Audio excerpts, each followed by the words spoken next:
Before there was time, before the first fire was ever kindled, and long before the high halls of Olympus were raised, there was only chaos. Do not think of chaos as a storm, or a riot of noise. It was older than that. Chaos was a yawning void. A gaping, silent nothingness without form, without direction, and without end. It was an abyss waiting to be filled. But an abyss cannot remain empty forever. From the darkest depths of that ancient nothingness, the first great truths of the cosmos ripped themselves into existence. They did not arrive gently. The void shattered, the silence broke, and the darkness thickened, condensing into a massive, undeniable weight. This was Gaia, the earth. She did not wake with a smile. She formed with a desperate, heavy solidity, vast, unshaking, and infinitely fertile. Where there had been nothing, there was suddenly the raw, rich, terrifying mass of the primordial world. And beneath her, tearing open like a jagged wound in the dark, came Tartarus, the nightmare basement of creation. A pit so deep that a falling anvil would drop for 9 days and 9 nights before striking its floor. But earth and abyss were not enough to spark life. To make a world, there must be a spark. There must be hunger. And so, alongside Gaia and Tartarus, came Eros. This was not the winged boy of later, gentler myths.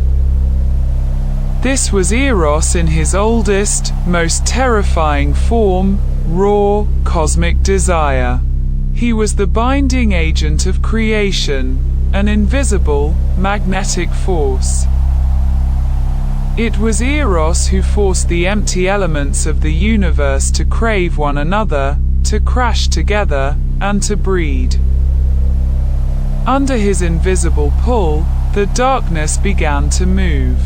From the quiet edges of chaos came Nyx, the night, clothed in a shadow so thick it choked the senses. Beside her moved Erebus, the absolute darkness of the underworld. Drawn together by that primal lust, night and darkness entwined. From their dark embrace came the impossible. They birthed Aether, the pure, searing upper air, and Hemera, the bright, piercing day. Below this new light, Gaia, the Great Mother, lay alone. Her vast, mountainous body was full of life waiting to be born, but she had no partner. Driven by that same relentless cosmic desire, she pulled from her own flesh her equal. She birthed Uranus, the sky. He emerged vast and star-strewn, stretching out in all directions. He was her son, but the moment he opened his eyes, the primal lust of the cosmos took hold of him. He became her consort. This was the first great marriage of the world, but there were no witnesses and no altars. There was only necessity and a greed that terrified the new world. Uranus did not just cover the earth. He crushed her. He arched over her, his body woven from the deepest midnight blue, and pressed himself down upon her. Night after night, the sky descended, blanketing the earth so tightly there was no room to breathe, no space for the wind to blow. It was an inescapable, suffocating embrace. Uranus's lust was infinite, and under the crushing weight of his dominance, Gaia had no choice but to yield. Deep within her soil, Trapped in the dark between the pressed bodies of earth and sky, the seeds of the first generation took root. First came the Titans, 12 towering figures of elemental force. But Gaia's womb was deep, and she bore children that made the very foundations of the world shudder. The Cyclopes emerged, brilliant, brutish smiths with a single, burning eye set in the center of their brows. Then came the 100-handed ones, nightmares of flesh and fury capable of ripping the peaks from mountains. Uranus looked down upon these monstrous children, and the sky felt only revulsion and fear. With swift, unyielding cruelty, he gathered the monstrous giants in his vast grasp and forced them back down beneath the soil, down into the suffocating trenches of Tartarus. Uranus buried his own children alive, shoving them violently back into the very womb of the earth. Gaia screamed. It was an agony beyond mortal comprehension.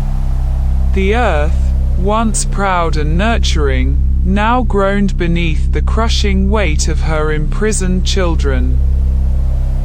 But the earth is patient, and her grief hardened into a cold, unbreakable rage. Deep within the dark, she fashioned a weapon.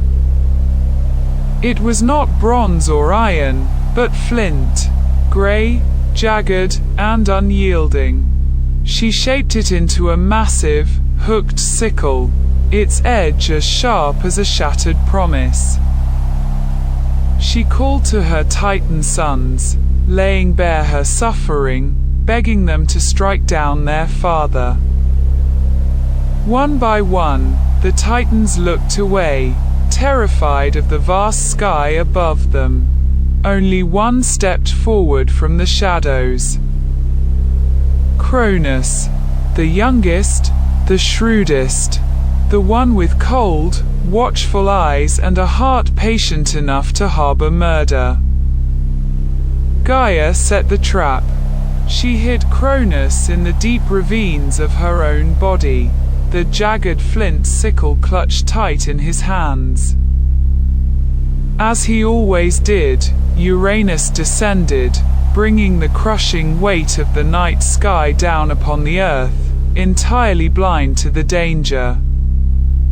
From the shadows, Cronus sprang. There was no hesitation. The sickle bit deep, severing the very source of Uranus's power. The king of the cosmos shrieked, a sound that split the atmosphere and sent shockwaves of thunder rolling across the virgin world.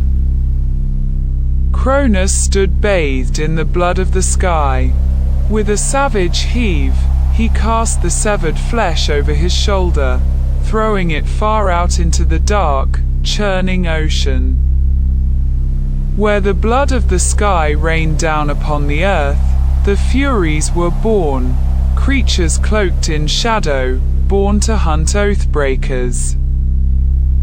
And out in the ocean, where the flesh met the endless tide, a strange, terrible white foam began to boil. From that crimson froth stepped Aphrodite, a goddess of impossible, ruinous beauty. Uranus, bleeding and dethroned, retreated upward into the high heavens. But before he vanished, his voice echoed down like a falling star, delivering a curse to the sun who stood below with a bloody blade. Just as I was overthrown by my son, so too shall you be overthrown by yours. Cronus wiped the blood from his hands and claimed the throne of the cosmos. The age of the Titans had begun. But as he looked up at the empty sky, the words of the curse began to burrow into his mind like a parasite. With the sky torn away, the earth breathed anew. Cronus, the youngest Titan, claimed the throne of the cosmos. He took his sister Rhea as his queen. Together, they ruled over a young, silent world. But power is a heavy crown. The dying curse of Uranus echoed constantly in his mind. You too shall be overthrown by your own blood. Paranoia twisted the new king's heart. He saw not children in his wife's womb, but the seeds of his own destruction. When Rhea bore their first child, Hestia, she offered the infant to her husband with trembling hands. Cronus did not hold his daughter. He unhinged his jaw and swallowed the newborn whole, plunging her into the dark of his belly. Rhea wept, but her tears could not stop the turning of the wheel. 5 times she gave birth in sorrow. Demeter, Hera, Hades, Poseidon. 5 times, the paranoid king devoured his own children, burying his fear in his own flesh. Inside the Titan's gut, the divine infants did not die. They lay in the suffocating dark, growing immortal and furious. But the 6th time Rhea's belly swelled, her grief turned to defiance. She fled in the dead of night to the island of Crete. Deep within a mountain cave, shrouded by shadows and the rushing winds, she gave birth to her youngest son, Zeus.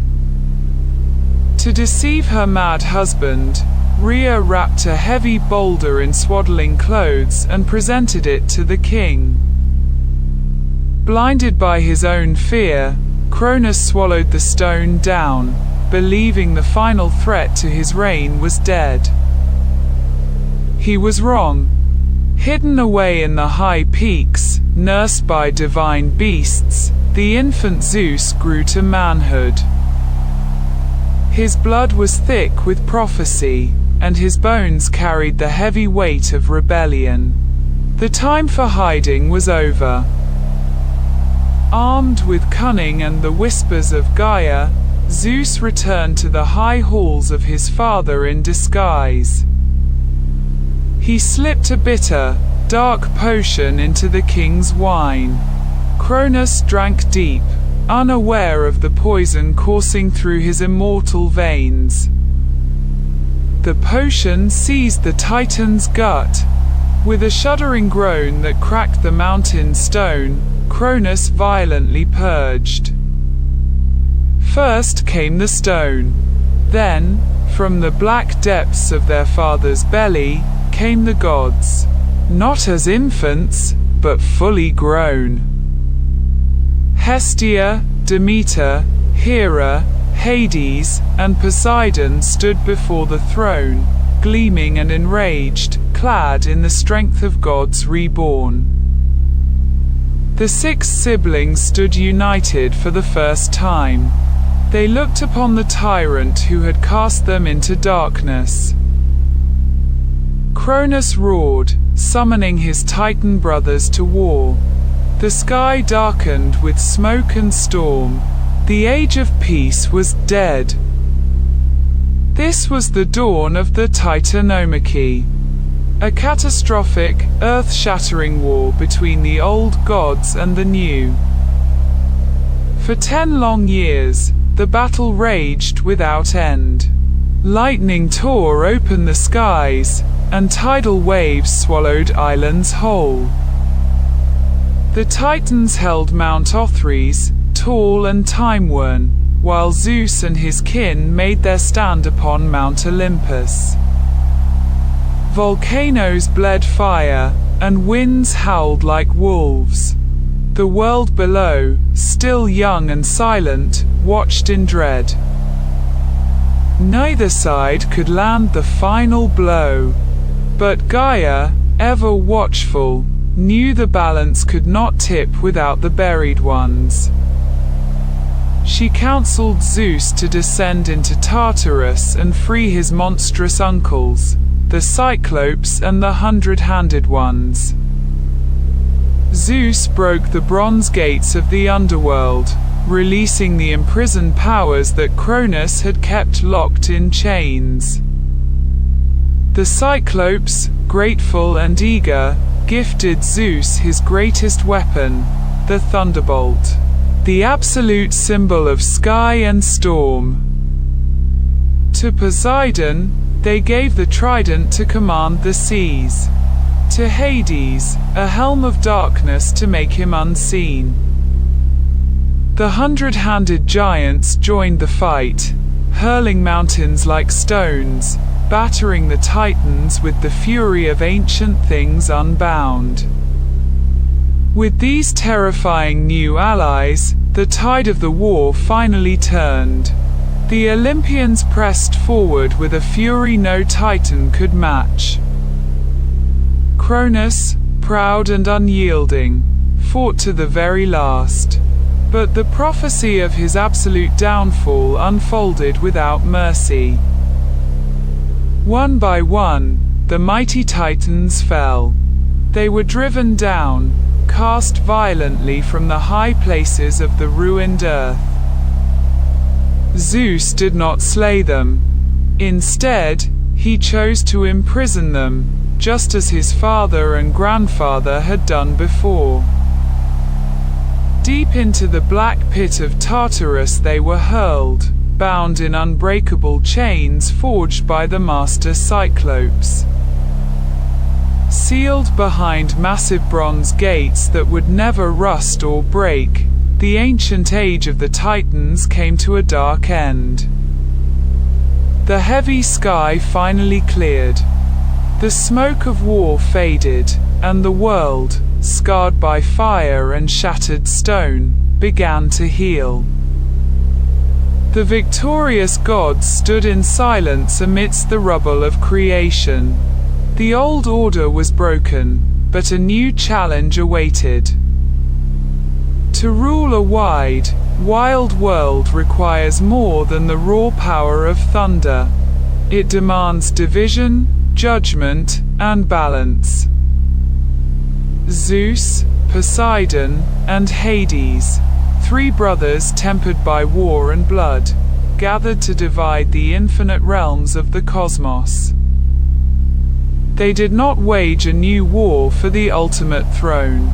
Instead, they cast lots, letting absolute fate decide their domains. To Zeus fell the vast sky and the air between the stars. He became the undisputed king of Mount Olympus. To Poseidon fell the deep, restless sea, master of dark oceans, raging rivers, and ancient monsters beneath the waves. To Hades fell the shadowed underworld. He became the stern, silent lord of the dead, ruling where the sun never shines. The green earth itself, the flesh of Gaia, was left as a common realm, a place where gods and mortals would soon walk. The three brothers swore a sacred oath to keep this cosmic balance, lest the fragile world break anew under divine war. Thus, the brilliant age of Olympus began. The new gods built their thrones high above the clouds, wrapped in shining marble. But divine peace is a fragile illusion. Even on the highest peaks, the heavy shadow of old curses lingered in the wind. Long before men raised cities of marble, the gods ruled alone. The world beneath them was green, wild, and completely silent. There were no hands to till the dark soil, no voices to sing to the stars, and no fire to warm the night. It was Prometheus, a titan of the old blood, who first imagined the shape of man. He walked the line between old and new. Beside the banks of a quiet river, he scooped the wet clay. His fingers smoothed the mud, shaping the very first mortals. These early men were weak, soft of skin, clawless, fangless, and trembling beneath the vast, indifferent gaze of the starry sky. Prometheus looked upon his fragile creations and pitied them. He went to Olympus, begging Zeus for a gift to help them survive. But Zeus refused. He saw not promise in mankind, but peril. He declared that the sacred power of fire belonged only to the gods. Let them live in fear, the god-king decreed. Let them know their place in the dark, far beneath the high thrones. But Prometheus, stubborn and just, did not yield. In secret, he climbed to the heavens and stole a single, burning spark. He carried the forbidden flame down to the shivering mortals. For the first time, fire crackled brightly beneath the cold stars.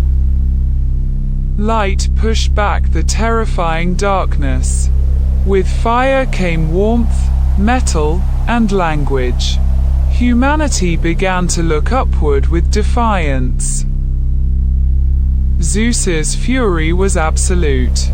To punish mankind for receiving the stolen flame, he commissioned a gift that was secretly a curse. Her name was Pandora, the all-gifted. Beautiful, cunning, and carrying a sealed jar containing the deepest sorrows of the world. Driven by an overwhelming, divine curiosity, Pandora broke the seal. The evils of the world spilled out like choking, black smoke. Disease, toil, grief, and death flooded the mortal realm. Only one fragile light remained trapped inside the jar: hope. As for Prometheus, his punishment was eternal. Bound to a jagged mountain peak with unbreakable chains, waiting for the eagle's shadow. While Prometheus suffered in chains, the world of men continued to turn, shaped by the blessings and brutal punishments of the gods. The ancient poets looked back upon this long, winding journey, dividing the descent of human existence into 5 distinct, tragic epochs. First was the Golden Age. Mortals lived like gods themselves, perfectly free from pain, untouched by age, and unburdened by heavy toil. The green earth offered its harvest freely. When these golden mortals died, they simply drifted into a peaceful, eternal sleep. But golden things never last. Next dawned the Silver Age, bringing a race of arrogant men who refused to honor Olympus. Furious at their disobedience, Zeus struck them down. Their ungrateful spirits faded into the pale, forgotten shadows of the underworld. Then came the terrifying Bronze Age. Men whose bodies, homes, and hearts seemed forged from hard, cold, unyielding metal. They lived only for war. They built no temples, wrote no songs, and left behind nothing but shattered swords and blood-soaked ash. But from this smoke rose a brief, brilliant flash of light. The heroic age. An era of demigods, monsters, and legends. Born of divine blood and mortal wombs, these heroes built high cities, sailed endless seas, and carved their names into history. They fought great wars and fell in tragic glory. Their epic deeds were carried through time, immortalized in marble and song. Lastly came the Iron Age. The world grew old and heavy, filled with bitter toil, broken oaths, and divine silence. Men labored from dawn to dusk in unforgiving soil. Yet even in the darkest times, the fragile ember of hope endured. Mortals still built their fires, looked up at the quiet stars, and whispered stories of a time when gods walked the earth. Zeus looked down from Olympus at the Iron Age. The corruption and cruelty of mankind sickened the king of gods. The world was steeped in blood and greed. The divine altars stood cold, abandoned by mortals who worshipped only themselves. Zeus decided to wash the earth clean. He did not hurl his thunderbolts. Instead, he called upon the endless waters.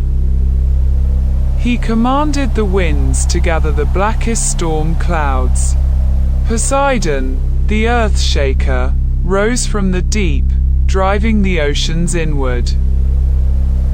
The rivers broke their banks, and the sea swelled into towering walls of dark water, swallowing the cities of men. For 9 days and 9 nights, the rain fell in a blinding sheet. The mountains themselves sank beneath the freezing tide. Silence returned to the drowned world. Only a single peak remained above the water, the towering summit of Mount Parnassus. Upon this lonely rock rested a small, fragile wooden chest. Inside were Deucalion and Pyrrha, the last righteous mortals alive. They were the son and daughter of Titans, carrying the quiet spark of Prometheus's wisdom in a cold, dead world.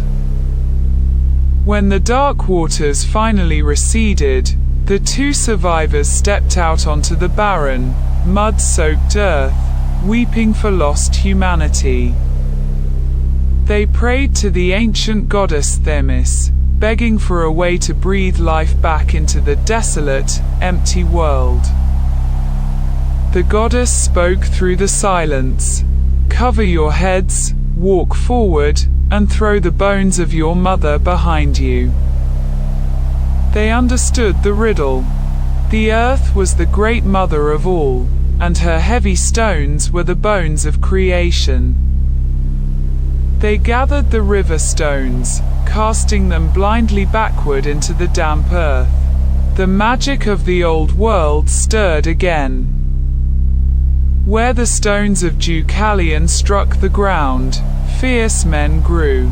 Where Pyrrha's stones fell, strong women rose from the mud. A new race of mortals was born, forged not from soft clay, but from stone. Hardened, resilient, and ready to endure. This stone-born race spread across the rugged earth. They built new fires, raised new temples, and looked up to Olympus. High above, Zeus watched from his marble throne. His rule was absolute, yet the ancient prophecies still whispered in the dark. He remembered the curse of Uranus. He remembered the fate of Cronus. The fear of a stronger sun haunted his immortal mind.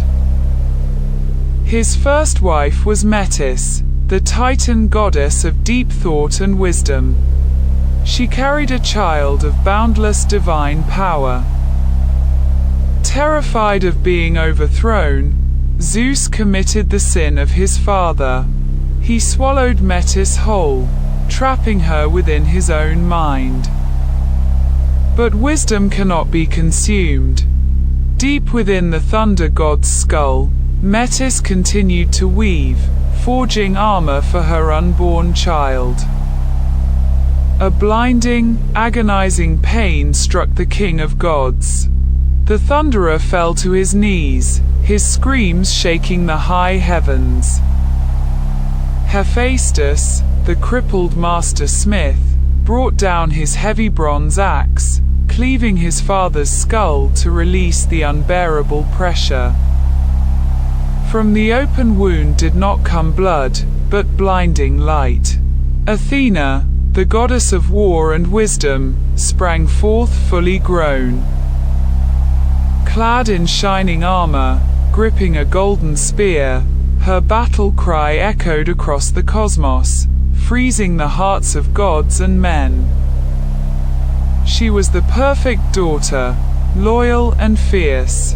By absorbing wisdom, Zeus had broken the cycle. He would never be overthrown. The Olympian order was finally secure. The chaotic beasts of the old world were buried, and the reign of the gods was eternal. Mortals lived and died below, their lives woven by the fates, while the immortals drank nectar in the high, silent halls. The cosmic wheel of creation, forged in darkness and washed in blood, finally settled into a grand, unyielding celestial harmony. This is the ancient truth of the world, a tale of fire, stone, and the terrifying beauty of the old gods. But the bright heights of Olympus are only half the world. Beneath the green earth lies a realm where the sun never looks. This is the domain of Hades, the silent, heavy kingdom of the dead, wrapped in perpetual twilight and cold, creeping mist. To reach it, a mortal soul must first cross the river Styx, a sluggish, black current born from the hatred of the earth. Here waits Charon, the ancient, skeletal ferryman.